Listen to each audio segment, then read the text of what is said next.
Hey everyone, I have here a couple more of the Mega Construx Kubros, and these are the first pair from the Aliens franchise. These are sold separately. First, let's look at Ripley on the left. Now this model has a unique scale amongst all of the Kubros because though the head is the standard size, the body is actually rather small relative to the norm because they put her in the power loader mech suit thing, which is absolutely perfect for this character. I love how they kind of brought the two together. You know, it's the human form, and then they just kind of built the essence of the power loader around her with the roll cage coming across the front of the face. You know, you got some of that upper detail on top of the head, but then of course the loader grabber claws themselves and the legs that she's standing in. And this has the standard Kubros articulation in that you can bring, you know, a hand up and down. Not too much that you can do there. You can remove these from the sides, but I guess you can pull out that yellow bracket right there if you want. But if you really want this to stand on its own as just the figure without the power loader stuff, I think you will have to add in some pieces of your own, or you'll have to make do with some yellow because it's not really designed to be removed from all the mech add-on accoutrement. But I think that this was a really good decision. It's so unique relative to all the others in the series that really just focus on the main character itself. And of course, the head can be turned from side to side. These are silicone hoses, which are hollow inside. They bend quite nicely. It's kind of plain from the back. You know, this is a large just tile, just plain tile right here. And then this is just left completely just normal and studded. I guess you don't need too much detail on the back. It's good they got some yellow on there, but I feel like they could have kind of continued the back detail just a little bit more. These are printed pieces with the caution stripes on there. You can also bring up the roll cage.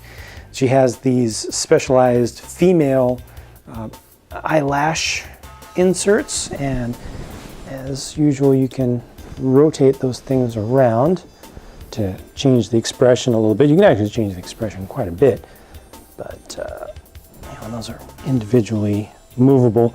I still kind of see these lines in here that are just around this 1x3 double inverted slope piece as being the eyebrows of any character that's built using that general design. But it's immediately obvious what this is. The one thing that I specifically don't like about this is the gap in the neck, and a number of them have some of that. I feel like this might have just a little bit more than others. I don't know why it bothers me so much, because from most angles you don't see it.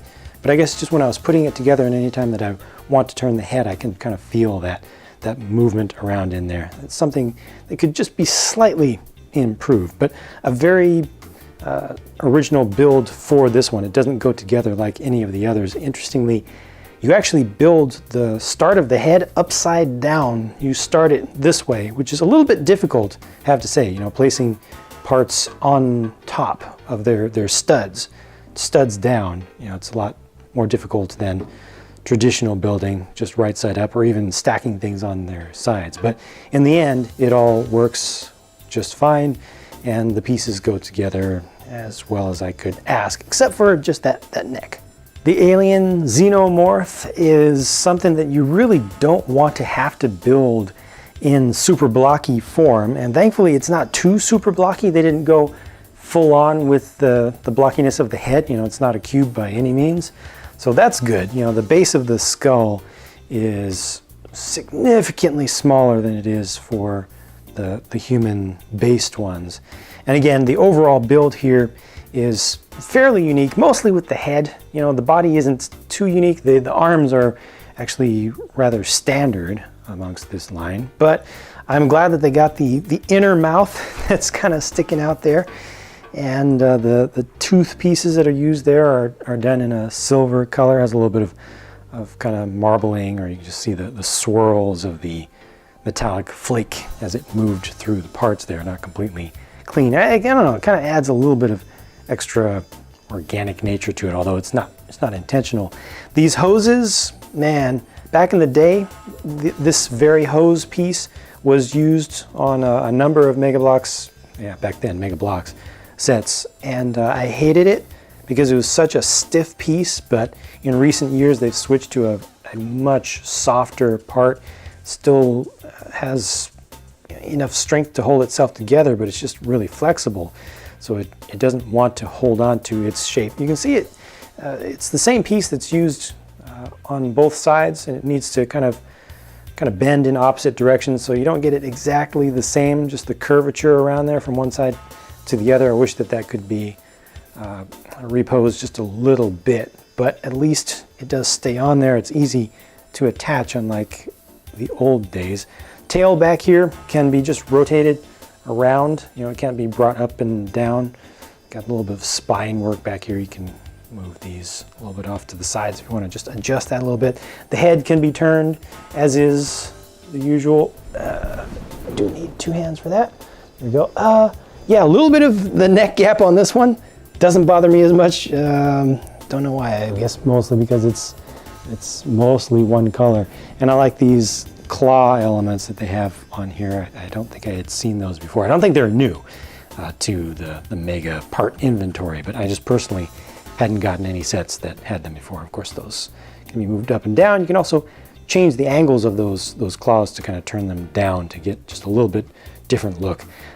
I feel like this one has useful posability, because I mean, ultimately these things are just going to be desk models. You're not really going to be playing with these 99% of the time, 99% of the people getting these, but I feel like just that, being able to turn the head and move the claws and the arms on this one is especially useful. On some of the others, it just kind of looks like you're just moving a hand up and down, but here you can just kind of simulate just a little bit of aggressiveness. It just makes it look a little bit better on display, I think.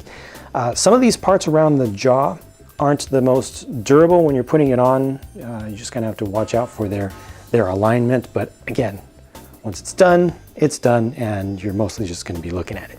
Here's a quick look at the packaging. Like I said, these are sold separately, roughly the same number of pieces between the two, so the price to part ratio is nearly identical between these, and they just show the rest of the current series there, and each of them actually shows a Xenomorph on it rather than showing actually Ripley on one of them. I don't know if there's a licensing issue there or something, but yeah, just a little something to tie it into the brand and the franchise itself. That's it for these. I think that they're cool, specifically for people obviously who are fans of aliens and want to have something cutesy and super deformed, stylized to put on display. Neither one was that enjoyable to build, to be honest. Like I said, this one's, you start off building the head upside down, which just didn't feel so good, and then this one has some kind of funky, not entirely structurally sound connections. I mean, they're fine, but they just weren't that fun to put together as a building experience. Once it's done, yeah, it's done. But yeah, that's my look at these. Not my favorite, but I get it, and I appreciate what they've done with these, especially with the integration of the power loader here and being willing to change the scale of the body to work with this specific character. If there's anything that you'd like to add or counter, feel free to leave a comment down below, and I'll be talking to you again soon. Thanks for watching.